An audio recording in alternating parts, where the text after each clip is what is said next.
تو اب یہ معافی مانگتے اللہ سے عذاب میں گرفتار ہو کر. تو میں کہتا ہوں کہ اللہ ان سے صلح کر لے، کیونکہ اب یہ صلح کرنے تیار ہے مگر اللہ ان سے صلح کرنے تیار نہیں ہے. تو اللہ نے زندگی دی ہے، اس کا فائدہ اٹھا لو، سچی توبہ کر لو. سچی توبہ یہ ہے کہ جیسے بکری کے تھن سے دودھ نکل کر دوبارہ اس کے تھن میں واپس اسی رستے سے نہیں جاتا، ایسے گناہ سے توبہ کرنے والا پھر پلٹ کر گناہ کی طرف نہ جائے تو ایسے لوگ اللہ کے ولی بن جاتے. ان اللہ یحب التوابین.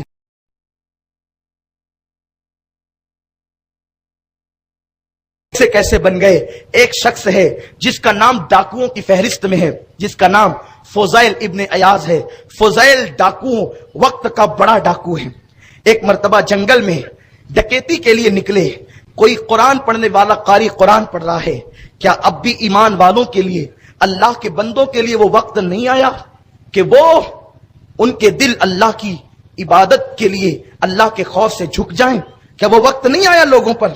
بس قرآن نے دل پہ اثر کیا اور تنہائی میں فضیل نے چہرے پہ ہاتھ رکھ کے کہا، اللہ تیرے فضیل کے لیے وہ وقت آ چکا ہے کہ تیرے خوف سے اب اس کا دل تیری بارگاہ میں، تیری یاد میں جھک جائے. اور پھر کہا، اللہ آج کے بعد اب ڈکیتی نہیں کروں گا. توبہ کر لی. توبہ کر کے رات کے آخری پہر میں جنگل سے نکل کر شہر کی طرف آ رہے تھے تو جنگل کے کنارے پر دیکھا ایک قافلہ ہے. رات میں فضیل چھپے ہوئے تھے، توبہ کر لی تھی اور چھپے ہیں جنگل کے کنارے کی طرف، کیونکہ اب بستی میں جانا ہے، اب جنگل میں نہیں رہنا ہے. تو جنگل کے کنارے پر ایک قافلہ تھا، وفد تھا. تو کوئی کہتا تھا، لوگوں جلدی چلو، سفر طے کرنا ہے. تو لوگوں نے کہا نہیں، فضیل بہت بڑا ڈاکو ہے اور وہ اسی جنگل میں رہتا ہے، وہ لوٹ بھی لیتا ہے اور جان بھی لیتا ہے، ایک چیز نہ چھوڑے گا، لوٹ لے گا. لوگ خوف سے تھرا رہے تھے اور کہتے تھے، نہ جاؤ، رات نہیں گزارو، صبح سفر کریں گے. فضیل کا خوف ہے، ہم رات کو جنگل میں سفر نہیں کر سکتے. تب فضیل کی آنکھ میں آنسو آ گئے، رونے لگے، یا اللہ میں اتنا برا کہ لوگ میری ڈکیتی سے ڈرتے ہیں. تب فضیل نے کہا، لوگوں اب جاؤ، بے خوف و خطر سفر کرو. اب فضیل لوٹنے والا نہ رہا، اب تو فضیل خود لٹ چکا ہے. اب جاؤ، فضیل لٹ چکا ہے، وہ تمہیں نہیں لوٹے گا. بے خوف و خطر سفر کرو. اور اتنا روئے، اتنا روئے، مولا مجھے معاف کر دے، مولا مجھے معاف کر دے. وہی فضیل ابن عیاض جب توبہ کرتے ہیں اور توبہ کر کے پھر مکۃ المکرمہ کا سفر کرتے ہیں، وہاں مجاوری اور جاروب کشی کرنے لگتے ہیں.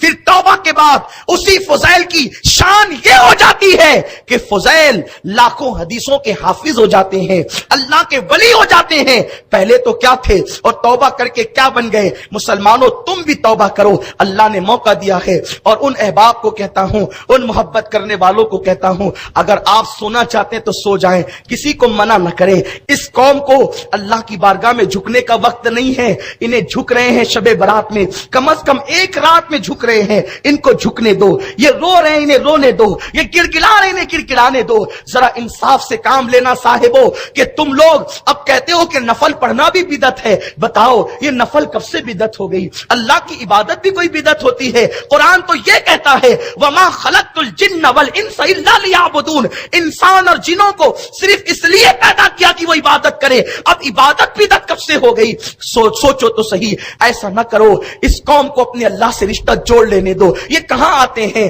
کم از کم شب برات کے بہانے، معراج کے بہانے، قدر کے بہانے مسجدوں میں آتے ہیں تو آنے دو. انہیں شکوک میں مبتلا نہ کرو. ارے مولا علی کا فرمان تو آپ کو بتاؤں، حیرت ہوگی. دراصل علم کا فقدان ہے، جہالت ہے، کتابیں نہیں پڑھتے، اس لیے غلط باتیں عوام میں عام کرتے ہیں. فجر کا وقت ہے، مولا کائنات مسجد میں نماز کے لیے آئے، بیٹھ گئے. وقت نکل گیا، وقت سمجھ لیں، وقت نکل گیا. ایک بندہ عوام میں سے آیا اور ابھی طلوع ہو رہا تھا سورج، نماز شروع کرنے لگا کہ جب سورج طلوع ہو تو اس وقت نماز نہیں پڑھنی چاہیے. یہ مسئلہ تو ہے نا، بولو ہے.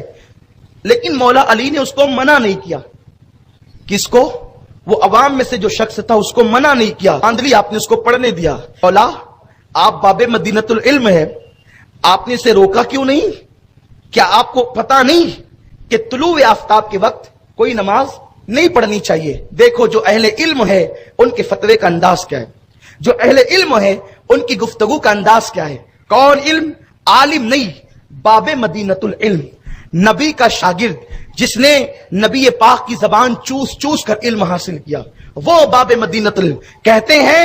او مسئلہ بتانے والے، مجھے یہ مسئلہ معلوم ہے کہ طلوع آفتاب کے وقت نماز نہیں پڑھنی چاہیے، لیکن یہ بندہ عوام میں سے ہے، اگر میں اس کو ابھی روک دیتا نا پھر یہ نماز فجر کبھی نہیں پڑھتا، یعنی دن بھر اتنا بزی ہو جاتا، مصروف ہو جاتا کہ یہ نماز فجر پھر چھوڑ دیتا۔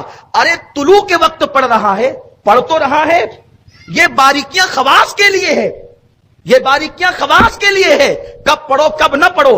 لیکن عوام جو اللہ کے ذکر سے غافل ہے، جو آتے ہی نہیں، تو فرماتے ممنوع وقت میں پڑھ رہا ہے لیکن پڑھ تو رہا ہے نا، اسے پڑھنے دے۔ یہ مولا علی کا فتویٰ ہے۔ آپ بتائیں، اب اس حدیث کو امام اہل سنت نتیجہ خاص کرتے ہیں، اگر خواص کے نزدیک اللہ تبارک و تعالیٰ کا ذکر کرنا عوام کا طریقہ نامناسب ہو تو بھی عوام کو اللہ کے ذکر سے روکا نہ جائے۔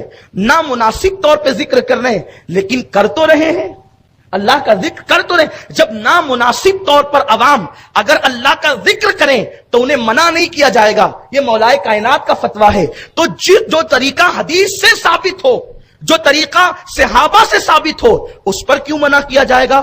اس لیے لوگوں، کسی کی بات پہ کان نہ دھرو، اپنے اللہ سے مغفرت کا سوال کرو، اللہ تمہاری ہماری سب کی مغفرت فرمائے۔